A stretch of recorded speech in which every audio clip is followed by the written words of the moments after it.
You are listening to Apex One Radio. Stay with us for the best bet in the new wave of communication. Apex One Radio. Get informed, enjoy, and learn. African Fiesta number 33, coming to you from Apex One Radio with Ernest and Adjunct in the studio of Apex One Radio, situated in the Northern Belt of the city of Columbus, Ohio, United States of America. Bruno Eddy is our next guest. He is a development expert, and of course, he's on the airwaves of Apex One Radio today to talk about the GLOFLEX. GLOFLEX should be the African or Global African Philanthropic Conference that takes place in Linz, Austria, come April this year. And from Austria, he now joins us. Eddy Bruno, you're welcome to the show. Thank you very much. Thank you. And so how is Austria today? Oh, yeah, we're doing fine here. The weather is also very applicable for us. It's not so bad. It was cold some days, but now we're doing fine. So everything is great. Shows promise, shows due. I know in our last radio discussion, we promised to come back to the GLOFLEX, and today we are here to talk about it. GLOFLEX is the Global African Philanthropy Conference. So what is it all about? Actually, this just like GLOFLEX is an umbrella word, and this word covers all of what has to do with philanthropy. So our prime objective of this conference or this group of people is just to exchange our philanthropic gesture, create synergy and network for redistribution, gender equality, equity, social and economic justice among us and also with other policymakers, political institutions, scientific research, university, and other stakeholders and advocates like NGOs, NPOs, grant givers, foundation, trusts, social entrepreneurs, startups, and many other experts who are working on this art of advocacy and activists. Right. So, under whose banner is the conference taking place? Definitely, I have a foundation which I created. It's called Hilfverein Baeleke during my active time studying at the university.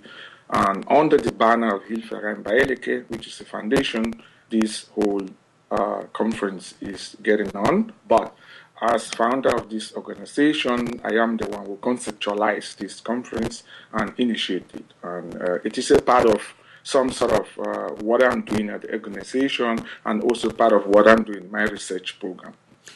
Bruno, one would have expected that a conference about Africa should take place in Africa. Why did you choose to hold it in Austria? There are many reasons why I decided to do this. Actually, I could say one of the main reasons is that I normally live in Austria. Okay. I have actually never realized a Pan-African conference here in Austria, and I thought it wise because I got a good logistic here.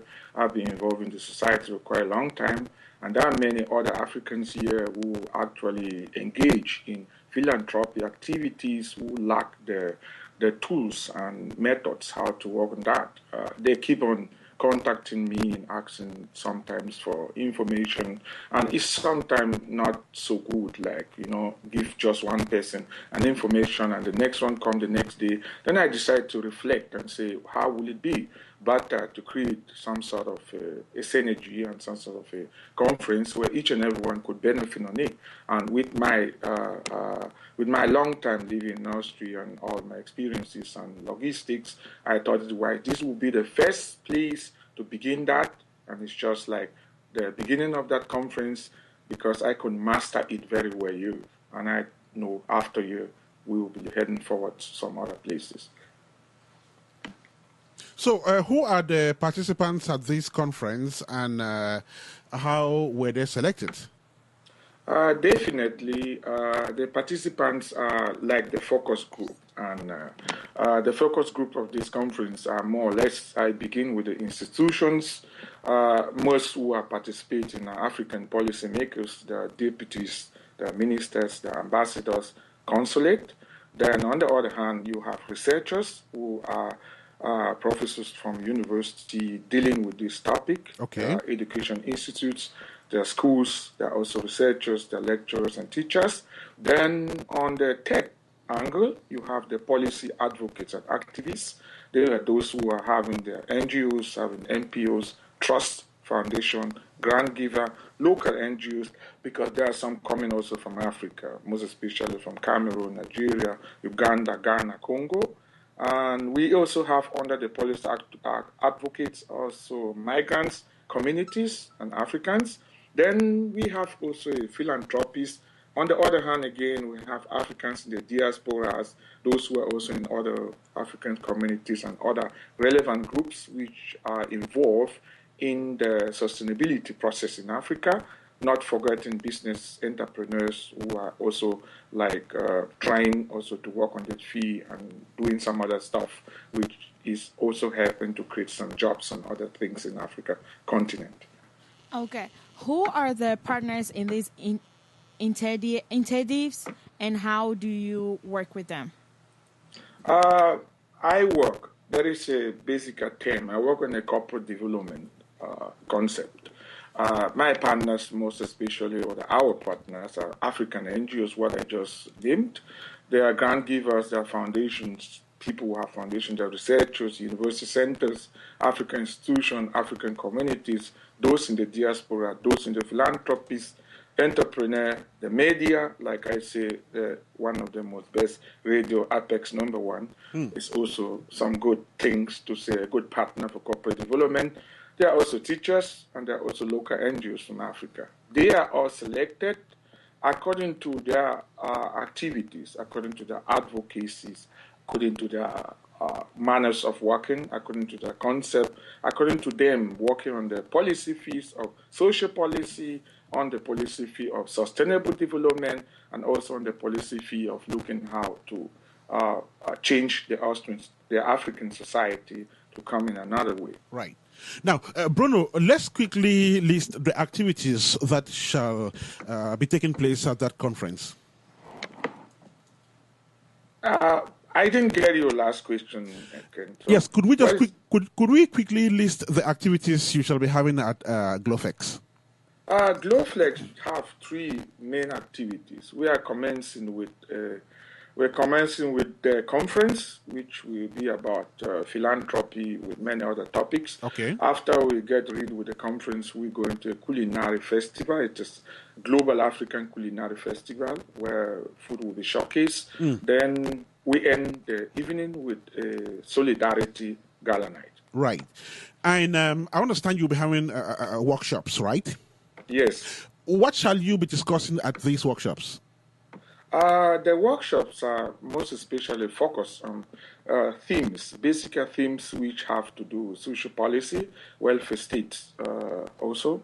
And some of the themes are like diaspora remittance and sustainability, children and sustainability, education and sustainability, finance and sustainability. So we encounter many topics, also like gender sustainability. And the main aim of all this workshop is to provide tools, exchange ideas, and to provide tools to each and every one. So most of the participants and members can learn something that might be not only for their benefit, but also for the society and their concept and projects which they are looking forward to operate in Africa. And who do you have as facilitators of these various workshops you'll be having? The facilitators actually comes from the direction where actually they have been field workers, they are also philanthropists, they are like others who have NGOs, they are researchers at the university, they are actually actors and stakeholders which have been dealing on this field. They are experts because each and every one who is actually on field work is an expert in their domain, what he's dealing, And other researchers who are researching on this topic, like philanthropy, also at the university, they also have some good ideas. So that is what will be the facilitators on the conference. What are your expectations from each of these topics? What I expect is a constructive reflection that will paint and exchangeable and practical tools that might be explicit, and some other methodological approaches that some of those who actually will be attending might have the tools in their hands to also know how to operate in the field.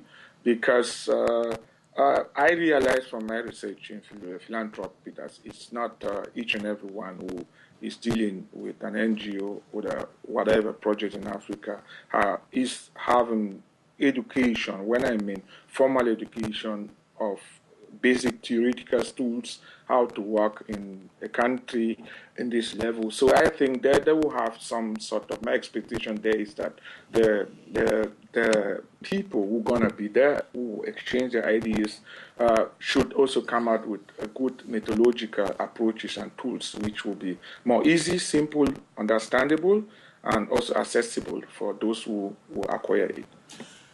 Bruno, your project documents states that best practices will be an integral part of the agenda at Austria. Yeah. By best practices, what do you mean here?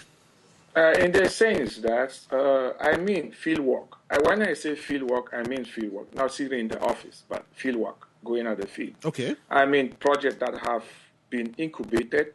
I mean experiences that those field workers who are called philanthropists, those experience they have at field, practical tools that when a local NGO whosoever never actually studies social welfare or the social politics might understand what to do there, ideas and proposals that were successful somewhere that participants should bring it. Let's share it together. Experiences as advocates and activists, applicable ideas that have called for interest, and also research data and analysis of the beneficiaries. I mean beneficiaries, not the analysis and research from the money giver, but from the beneficiary, what experience they had on field work. Right. And also, actually, their experiences that they have been having from the policymakers, because from my experience in this field for quite a long time now, I know the experiences with the policymakers when you want to operate. It's not a very easy one. So let's share this together during that day, and also some innovative ideas that are very on a constructivist reflection. I mean it, new ideas, what I mean are not, please, I don't need buy the best practice, not how many cups and how many prizes or the testimonial you have won in any celebrities. That doesn't make sense. Exactly. I was going to find out concretely, for the sake of clarity, what would best practices mean and what determines best practices? What best practices mean, as I say, is not the number of cups and prizes you had in the celebrities were everywhere, but it means how easy to operate. It means the remarks of the beneficiary. When you did a project somewhere, what did the beneficiary say? How was it? That evaluation from the beneficiary, the impact on the society. How did it impact the society? What was the sustainability? What was the redistribution aspect on it? Did it have some gender equality in it? Did men and women, did girls and boys enjoy it? I need to have all this stuff. That is exactly what determines a best practice. And tell us about networking. I understand it's going to be part of GLOFLEX as well. Yes, networking is a big challenge for the African society, insofar what I know, because people are mostly not working very collectively, and that is one of the main aims of GLOFLEX. So we can come in a good agenda with each other and work collectively for corporate development. So by networking means not only, calling somebody for one day and the next day you don't call again, but it means exchange of ideas.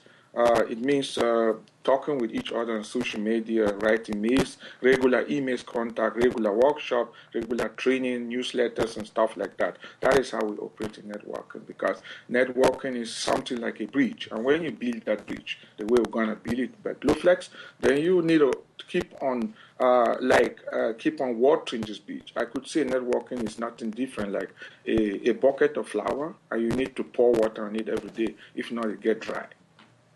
What do you intend to gain from this networking?